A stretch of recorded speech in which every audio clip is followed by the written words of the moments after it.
Hello and welcome back to my channel, The Little Craft House. If we haven't met before, my name is Nicole and I am usually on here doing tutorials showing you how to make polymer clay earrings. Today's tutorial, I suppose the tutorial is going to be a little bit different. Today I thought we would do a frequently asked question session. So over the last year or so, I've been doing lots of tutorials, both full length step-by-step ones here on YouTube, as well as doing shorter mini tutorials in the YouTube shorts on Instagram, Facebook, and TikTok. Now with the shorter tutorials especially, it's really hard for me to put in lots of details. So sometimes it's just not possible for me to put in things like what clay I'm using, the baking times, what oven I'm using, which drill I'm using, all those little details that everybody wants to know. So I do get lots of questions.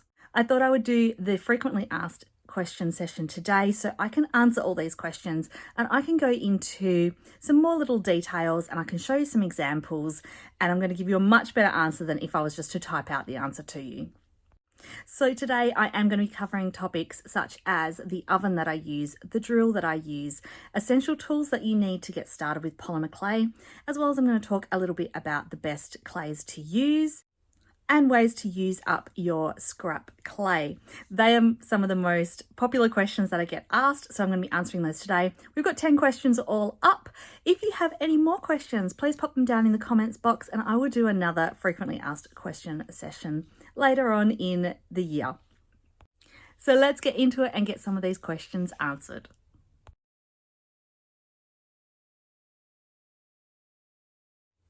So the most frequently asked question that I get is, what clay am I using and where can you get it from?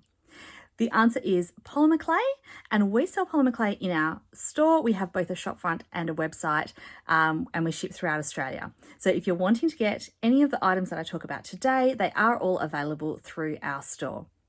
Now, the polymer clays I use the most are Sculpey Souffle and Sculpey Primo. These two are my most favourite ones to use. They're the easiest to use. They're already quite nice and soft, and they're good quality clays that are strong and they don't crack. Other clays that I also use is the Fimo Professional and Fimo, which comes in soft and effect. The difference between soft and effect is that effect will have a additive to it, such as glitter, or it'll be neon or the leather effect, those sorts of things. But yeah, so Fimo brand as well. And the third one that I like to use is Cernit. Now, Cernit also comes in a variety. Number one refers to the plain colours. They also have metallics and pearl and neon and nature, which is like the granity ones. So I do use a lot of those as well. So these are, and I just picked up random colours then, so these ones aren't the prettiest colours. They don't all match nicely together, but these are my most used clays and my favourite ones to use. I also use a lot of scrap clay mixes as well. So we're going to talk about scrap clay in a little bit, but a lot of the colours that I use are also just leftovers from a previous project that I've blended together and using as the new colours. I also have custom mix colours which I use, and the recipes for those can be found on my YouTube channel as well. They generally use either the Sculpey Souffle, the Sculpey Primo, or Fimo for those mixes. I haven't done any mixes yet with Cernit, but I will do some soon.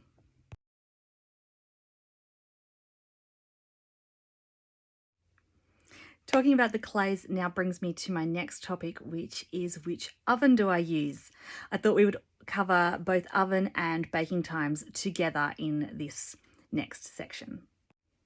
So when it comes to baking your polymer clay, you should always refer to the packet of the clay that you are using. Each clay has different recommended bake times and baking temperatures, so it's always best to check your packs for that. Quite often I get asked in my videos, how long are you baking for? What temperature are you baking for? I find this really hard to answer because I can tell you what I'm doing, but if you're using a different clay, then you will end up with different results and your clay may burn. So, or be undercooked and then it will break. So please check your clay packets of what you're using because they do vary. So when you look at the Fimo down the bottom here, it tells you, so this one is 110 degrees Celsius for 30 minutes. Now, another thing with the bake times and temperatures is that I'm in Australia, so I'll always be referring to the degrees Celsius. I won't be referring to Fahrenheit temperatures. And just as a comparison, so the Fimo was 110 degrees Celsius and the Sculpey is 130 degrees Celsius. So if you bake your Fimo at the 130, it will probably burn. I do notice sometimes that with the white, if it is too high, it will start to go a yellow colour, and the colours will go darker if you're baking at over temperature. Another thing to talk about is time. So it does have a recommended time. Times can vary though.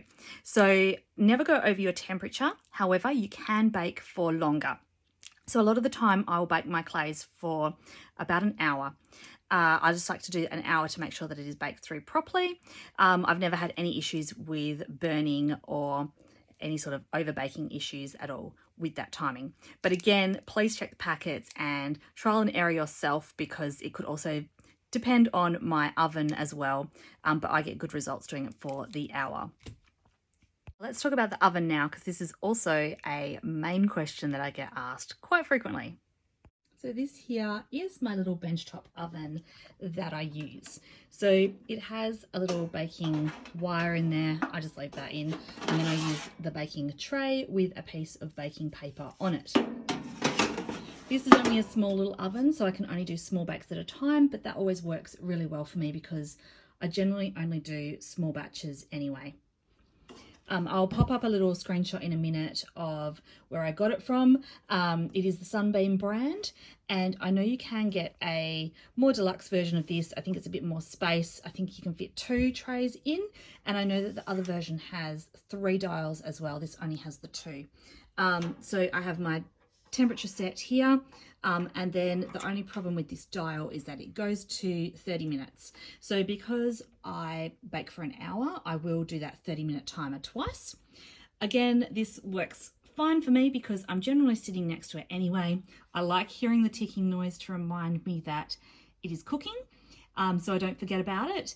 And yeah, it's a little bit annoying having to turn it around to do the bake twice, but it's just something that I don't mind. I can live with. There is a stay on function though if I wanted to turn it to just stay cooking and set my phone timer. But yeah, I don't do that. I just turn it to the 30 twice. Okay, so here's a little screenshot of the oven. We purchased it from The Good Guys, and it seems to be a little bit cheaper now than when we purchased it. I think I paid around the mid $60 mark for it. But yeah, obviously it's a little bit cheaper now. So polymer clay can also be baked in your home oven if you didn't want to purchase a small separate oven such as this. I like the small oven because I don't have to put the big oven on just to bake a small batch, but you can use the home oven, and I do that sometimes if I've got lots to cook. I'll just make sure that I do my polymer clay first before I go cooking food for dinner, and then I'll just leave the door open just to let it air off a little bit. But polymer clay is non-toxic and it can be baked in your home oven if you don't want to have a separate oven.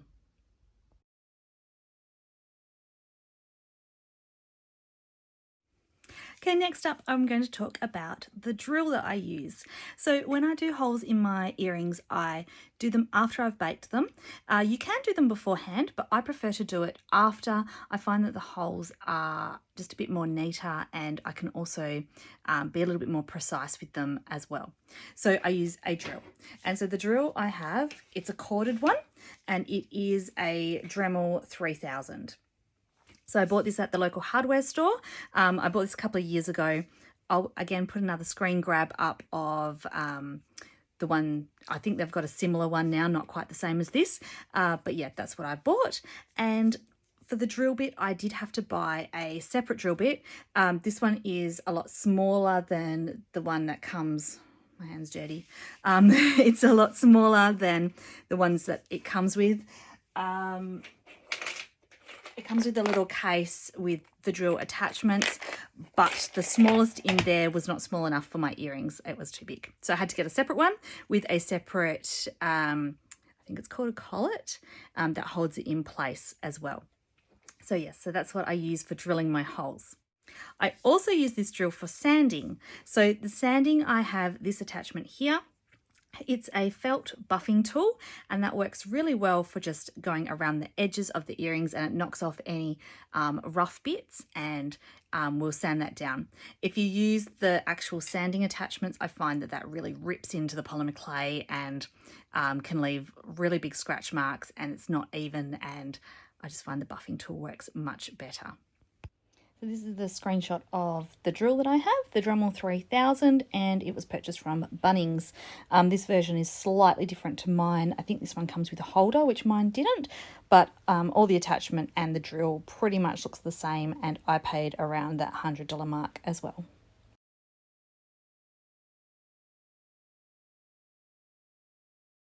Let's talk about tools.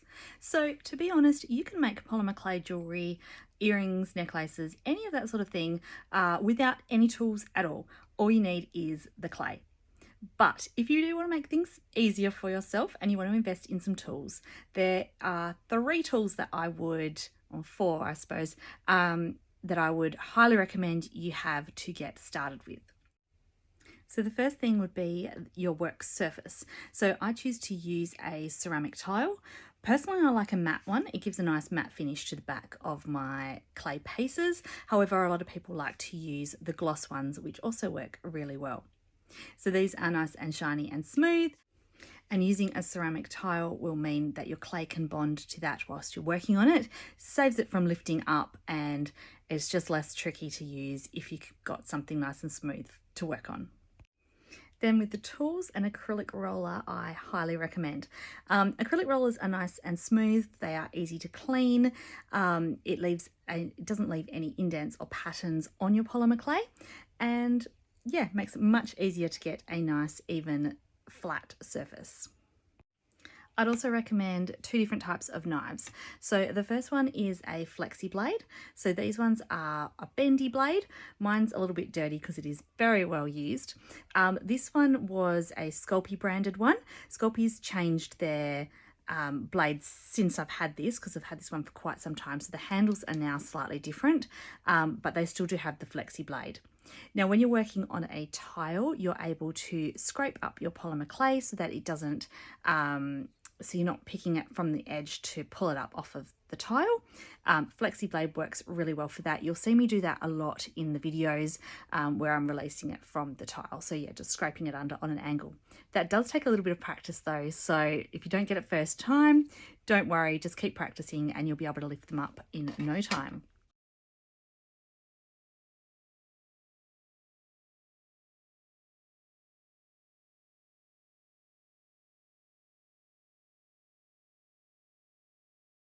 And the last tool that I would suggest is a knife, a little scalpel knife. So this one here, I customized the handle using polymer clay. You'll find the tutorial for that on my channel as well. It's more fun when it's pretty to use, but a scalpel knife will be handy for cutting out details, cutting off your chunks of clay, and yeah, I use it a lot. Now there are a million other tools and things that you could also get to help make your polymer clay making easier. They are not essential though. However, if you do want to invest in other things such as alcohol wipes and isopropyl alcohol both come in handy for cleaning up and also cleaning your clay. There are tools such as extruders for making snakes of clay, dotting tools and texture tools for putting patterns in your clay.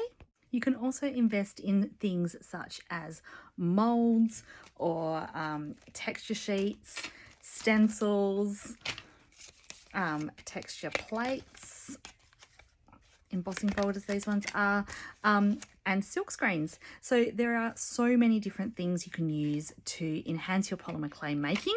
I use a lot of these things during my tutorials as well. They are not essential though. I did mention those first few things that are essential. You can use things from around the home as well. I've also done some tutorials for texturing your clay, so putting nice little patterns in it with just general things that you find around your craft room. So you've just got to get creative, but there is lots of amazing things that you can purchase if you want to. Now, another great tool investment that you can make is cutters. So cutters do make making earrings a lot simpler and also a lot more fun too, because there are so many different types that you can now get. I have quite a collection here. They do need to be resorted a bit. My collection here consists of both the 3D printed cutters as well as some metal cutters as well. My preference in cutters is generally using the 3D printed ones. I find that you get a much nicer cut and you don't end up with the join line that you have in the metal cutters.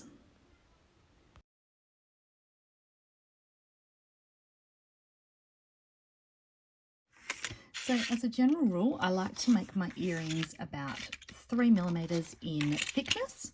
I find this is a perfect thickness for stability, but it also means that it's not too heavy. So there's a couple of ways that we can get this even consistency, and the first is using a pasta machine. I set my machine to the thickest setting and that just comes out perfectly at about 3mm. The other option is if I am going to resin my earrings, I will set it maybe 1 or 2 dials down. That makes it a little bit thinner, so once it's resined on top, they will then come out to be about 3mm. Another way you can get a consistent level is by using something like this acrylic frame that we have designed. We call this one a slab square, and again we have this one available in our store. So the idea behind this one is that it fits nicely on your tile, and as you roll out your clay, it cannot go thicker than the thickness of this frame. So that way you will get your clay down to being that 3mm thickness.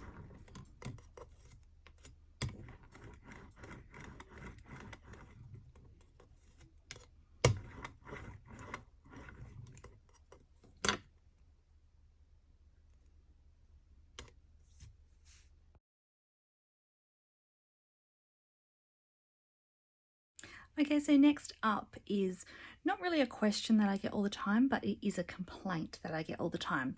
And a lot of people ask me why I film my videos, my tutorials in this portrait, this up and down long ways framing, rather than turning my camera sideways and filming in landscape.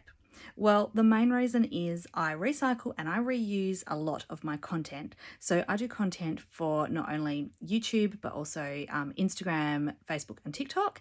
And other than YouTube, who like it done sideways, the others all need you to film going long ways, upwards and downwards. So because they are my main platforms, I do film long ways, and that way I can interchange footage that I have filmed, and I can reuse things without worrying about things going all different directions. So that is why I film in this direction, and I am really sorry if it is something that you don't like. I know it puts the border around the edge and that can be a little bit frustrating. Again, I apologize, but I do like to reuse my content, so I just film it all in one way so that I don't have to keep changing it, if that makes sense. Let's talk scrap clay, because when we're using the polymer clay, we get lots of bits that we pull away and don't use. Now, we always like to promote low waste to no waste of polymer clay. Our aim is to not throw anything away, but to use it all. So during my tutorials, you will see that I try to add a bit in at the end of showing you what I do with the scrap clays. I also do a lot of my smaller, shorter videos using up scrap clay. So if you scroll back through any of my shorts or on Instagram through the reels, you will see that a lot of the time I'm using scrap clay. So this here was from a recent tutorial that I did with the silk screening, and if I've got paint left on my clay, or even if I've got mica powder or glitter, I will try and clean it off so that my clay ends up being as good as new. So trying to get off any of that trace of the additive on top, and then just bringing it back to the clay color that it was originally. So this works really well with the alcohol wipe. Otherwise you can use the isopropyl alcohol, and so I'm just cleaning my clay, and that way this clay won't be wasted. Another thing you can do with your scraps is just to chop them all up and mush them all together. create some slices to then create a new slab. So this one looks pretty good as is.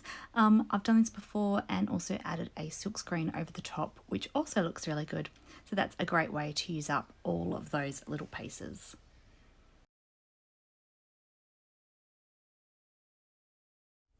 Sometimes things don't always go to plan, and I will make pieces, bake them up, and then either they've had bubbles surface in them. Sometimes I think that they're just plain ugly and I've just got no use for them. Sometimes I will drill them wrong and so they can't be used. There's lots of things that happen that we end up with baked pieces that we don't want to use anymore. So I've come up with a few different ideas of ways to use them. Again, I don't want to throw these away. So I just keep them all in a little container. Actually, it's quite a big container now. And I am going to dedicate a whole tutorial to things to do with our baked pieces. However, I thought I'll just share a couple of little ideas with you guys that I have previously shared before. So one of the projects that I worked on was with resin. So I got a whole bunch of scrap pieces that coordinated with each other, and I decided to make a resin dish with them. I laid them out first in a separate mold, so then that way I would know how I was going to lay them out in the mold with the resin once they were in. I accidentally popped that one in upside down, so just had to flip him over there. These worked out quite well, and it gave me something different to be able to have on my market stall. And so resin is a whole nother hobby to have. So if you do decide to go down the resin path, make sure you do some investigating into it first, as there is a lot of safety precautions that you have to take. But I just thought I would share this idea anyway, just because I know some people do resin as well as clay.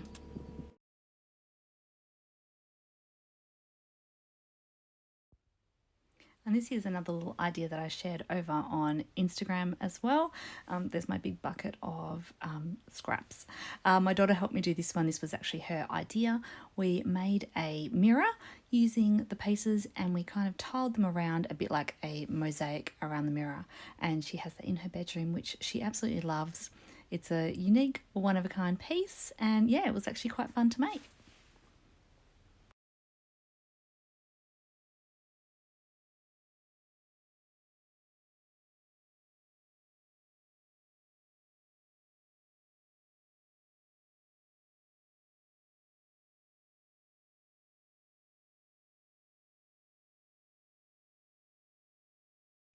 Okay, so that brings us to the end of today's frequently asked question session. Hopefully I've answered questions that you may have in regards to the clay and making earrings. As I said earlier, if you've got any more questions, please pop them down in the comments box, and I will do another one of these sessions later in the year once I've got a few more questions. So please let me know and I will do my best to answer your questions. So thank you for joining me today, and I'll be back to normal tutorials again next week. So thanks for coming along today, and I'll see you then. Bye.